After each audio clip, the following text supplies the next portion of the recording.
সাতটা জায়গা এমন আছে যে সাতটা জায়গাতে নবী সাল্লাল্লাহু আলাইহি ওয়াসাল্লামের আদর্শের বিরুদ্ধে প্রকাশ্য বিদ্রোহ করে বসে আছে।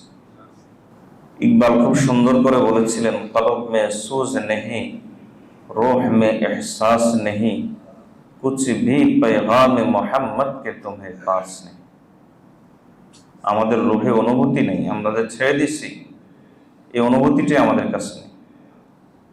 নবীজি সাল্লাল্লাহু আলাইহি ওয়াসাল্লামের পয়গামের মর্যাদা আমাদের কাছে নেই। তাহলে বলেন, আমরা আল্লাহর শাস্তি থেকে নাজাত পাবো কেমনে? আল্লাহ তো আমাদেরকে তখনই শাস্তি থেকে নাজাত দিবেন যখন আল্লাহ বলেন আপনাকে তারা ধরে রাখবে। আমরা যদি নবী সাল্লাল্লাহু আলাইহি ওয়াসাল্লামকে ধরে না রেখে তার বিরুদ্ধে বিদ্রোহ করে বসে থাকি, তাহলে আমাদেরকে কে বাঁচাবে? বলে, কে আমাদেরকে রক্ষা করবে? আল্লাহ তাআলা এই সাতটা জায়গা থেকে উম্মতকে হেফাজত করুন। সবাই বলে আমিন। নবী সাল্লাল্লাহু আলাইহি ওয়াসাল্লামের আদর্শের সাথে, সুন্নাহর সাথে আমরা যে সাতটা জায়গাতে বিদ্রোহ করে বসেছি তার মধ্যে নম্বর এক হলো পর্দা এবং শালীনতা। পর্দা এবং শালীনতা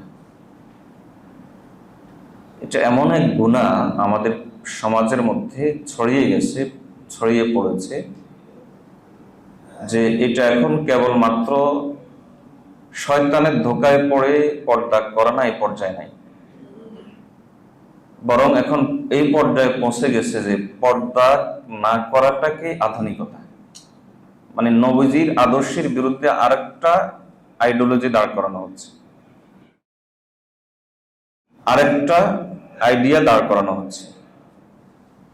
পর্দা মানাটা হলো স্বাধীনতা, এটা হলো নবীজির আদর্শ। আর এখন সমাজে প্রতিষ্ঠিত করা হচ্ছে পর্দা না মানাটা হলো নারীর স্বাধীনতা। তাহলে এই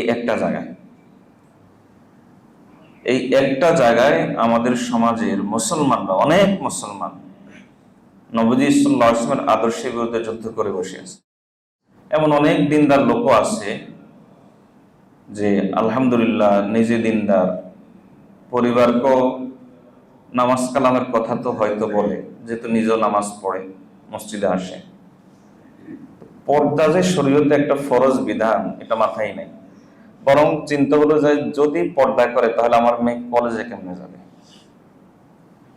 যদি পর্দা করে তাহলে আমার মেয়ে চাকরি করবে কেমনে, বিয়ে শাদী তো হবে না, যদি পর্দা করে তাহলে আমার মেয়ে তার জীবনটাকে তো সে পিছিয়ে ফেলবে,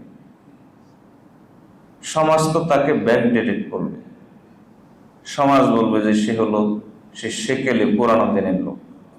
বলেন তো, পর্দা কি সুন্নত না ফরজ?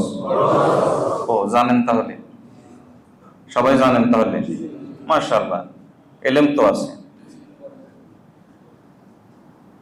এখন যদি জিজ্ঞেস করি যে আপনার পরিবারে পর্দা আছে কিনা, আল্লাহ আমার ধারণা ভুল করুন, যারা প্রথম কাতারে প্রথম দিকের মুসল্লি এদের মধ্যে অনেকে হাত তুলতে পারবে না, যারা নিয়মিত নামাজি এদের মধ্যে অনেকে হাত তুলতে পারবে না। তাহলে এর অর্থ হলো নবী সাল্লাল্লাহু আলাইহি ওয়াসাল্লামের আদর্শের বিরুদ্ধে আমরা এই জায়গাতে বিদ্রোহ করে বসে আছি। হাদিসে এসেছে রাসূলুল্লাহ সাল্লাল্লাহু আলাইহি ওয়াসাল্লাম বলেছেন যে কিয়ামতের আগে মেয়েদের অবস্থা এমন হয়ে যাবে যে এদেরকে ঘরে রাখা যাবে না, বেঁধে রাখতে হবে। দিন দিন অবস্থা সেদিকে অগ্রসর হচ্ছে।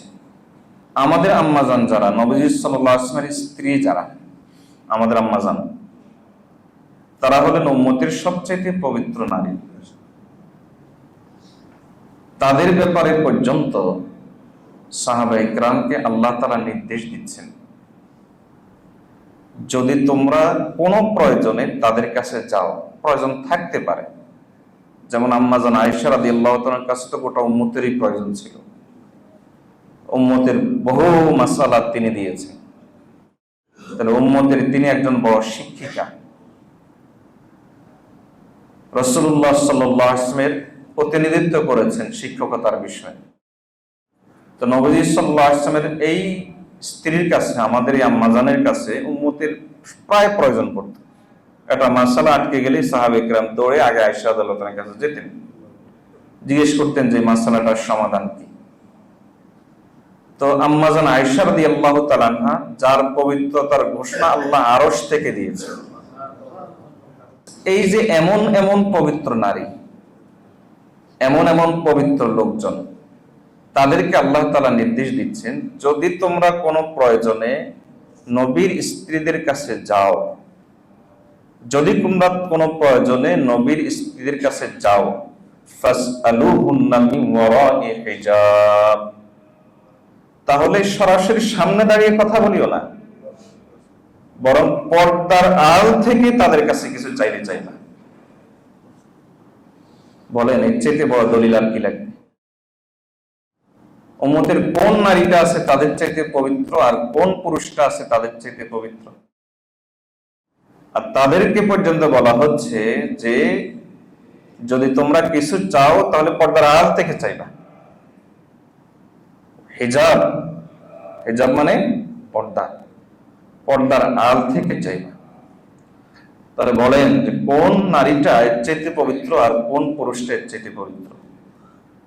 এবার এই হিজাব যদি সমাজের মধ্যে না থাকে, রাসূলুল্লাহ সাল্লাল্লাহু আলাইহি ওয়াসাল্লাম হাদিসের মধ্যে বলেন যে কিয়ামতের আগে কিছু লোক, কিছু নারী এমন বের হবে যারা শালীনতার পরিবর্তে অশালীন পোশাককে তারা বেছে নেবে। নবীজি সাল্লাল্লাহু আলাইহি ওয়াসাল্লাম বলেছেন যে কোন কোন নারী এমন হবে যারা নারী হয়ে পুরুষের পোশাক ধারণ করবে। নবীজি বলেন যে এদের উপর আমি নবীজির লানত, এদের উপর আল্লাহর লানত।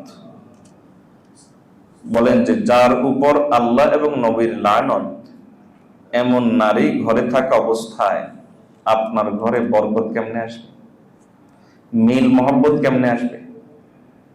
ওই ঘরে ছোটরা বড়দের কথা শুনবে কোন দুঃখে বলেন? ওই ঘরে পরকীয়া আসবে না কোন দুঃখে বলেন? পরকীয়া আসার রাস্তাটা আমরাই খোলা রেখেছি। 1400 বছরের ইসলামকে যেই পেরেক দিয়ে একে ভেঙ্গে দেওয়া হয়েছে, যে হাতুড়ি দিয়ে একে ভেঙ্গে দেওয়া হয়েছে, সে হাতুড়িটার নাম কি জানেন? নারী স্বাধীনতা। ও আল্লাহর বান্দা, খুব ভালো করে বুঝেন, পর্দা না করা কেবল ইসলামের বিধান অমান্য করা নয়, পর্দা না করা সরাসরি ইসলামের বিধানের বিরুদ্ধে এক প্রকার বিদ্রোহ। এটা এমন নয় যেটা একটা আমি অমান্য করলাম গাফলতির কারণে একটা গুনাহ হয়ে যাচ্ছে, এরকম না। বিষয়টা এই পর্যায়ে না, বিষয়টা হলো সরাসরি ইসলামের বিধানের বিরুদ্ধে, নবীজির আইডিওলজির সামনে আরেকটা আইডিওলজিকে দাঁড় করানো, নবীজির আদর্শের সামনে আরেকটা চিন্তাকে দাঁড় করানো। এটা হলো পর্দার বিধানের লঙ্ঘন করার মূল কথা। আপনি পর্দার বিধান লঙ্ঘন করে নবীজি সাল্লাল্লাহু আলাইহি ওয়াসাল্লাম উম্মত সাজার, উম্মত হওয়ার চেষ্টা করবেন, ব্যর্থ চেষ্টা। সুফিয়ান সাউরি রাহমাতুল্লাহর জন্য পরিষ্কার করে বলেন যে মানুষ সবচাইতে বেশি মুরতাদ হবে কিয়ামতের আগে যেই রাস্তা দিয়ে, সেই রাস্তার নাম হলো হাওয়া, খায়েশাতের জিন্দেগি। আর এই খায়েশাতের জিন্দেগি সবচাইতে বেশি বাস্তবায়ন করে বেপর্দা, সবচাইতে বেশি বাস্তবায়ন করে অশ্লীলতা। মানুষ সবচেয়ে বেশি মুরতাদ হবে এই রাস্তা দিয়ে। বহু এরকম নেবাজদারি আছে, এরকম নিজের স্ত্রীকে পর্দা করে না। স্পষ্ট কথা, পর্দার বিধান লঙ্ঘন করে আল্লাহর কাছে মুসলমান সাজবেন, হবে না এটা।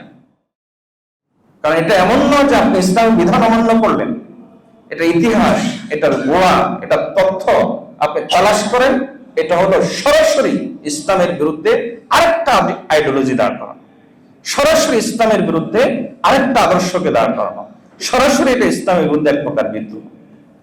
হুঁশিয়ার হয়ে যান, হুঁশিয়ার হয়ে যান। গতকালকেই একজন আসলো, এক বাবা আমাকে জিজ্ঞেস করতেছে যে হুজুর এই সমস্যা কলেজগুলোতে হয়, কলেজে হয়, আমি কি করবো? আমি বললাম যে কবিরা গুনাহ, সেটা মসজিদে হোক আর কলেজে হোক, সেটা হুজুর করুক আর সেটা আপনি করেন, আর আমি করি আর আপনার ছেলে করে। আপনি আমার কাছে এসে কোনো হ্যাকমত চাইবেন, আমি এটা পারবো না। আপনি কবিরা গুনাহ করবেন কিনা, আপনার ছেলেকে করাবেন কিনা আপনার বিষয়। এখন আপনি কবিরা গুনাহ করবেন কিনা, আপনার মেয়ে কবিরা গুনাহ করবে কিনা, পর্দার বিরুদ্ধে বিদ্রোহ করবে কিনা, ইসলামের এই আদর্শের মোকাবেলায় আপনি নতুন কোন আদর্শ গ্রহণ করবেন কিনা, গ্রহণ করে আপনি বেঈমান হয়ে যাবেন কিনা, নাস্তিক হয়ে যাবেন কিনা, মুরতাদ হয়ে যাবেন কিনা, আর নিজেকে মুসল্লি দাবি করে মুনাফিক থাকবেন কিনা, আপনার বিষয়। আপনি এই কথা পরিষ্কার বুঝে রাখেন, পর্দার বিধান লঙ্ঘন করা কেবল কবিরা গুনাহ নয়। আবারও বলছি, পর্দার বিধান লঙ্ঘন করা কেবল কবিরা গুনাহ নয়, পর্দার বিধান লঙ্ঘন করা হলো ইসলামের বিরুদ্ধে আরেকটা আইডিওলজি দাঁড় করা। এটা ইসলামের বিরুদ্ধে বিদ্রোহ। আল্লাহ আমাদেরকে এই বিদ্রোহের জায়গা থেকে সরে আসার তৌফিক দান করুন, আমাদেরকে পর্দা মেনে চলার তৌফিক দান করুন।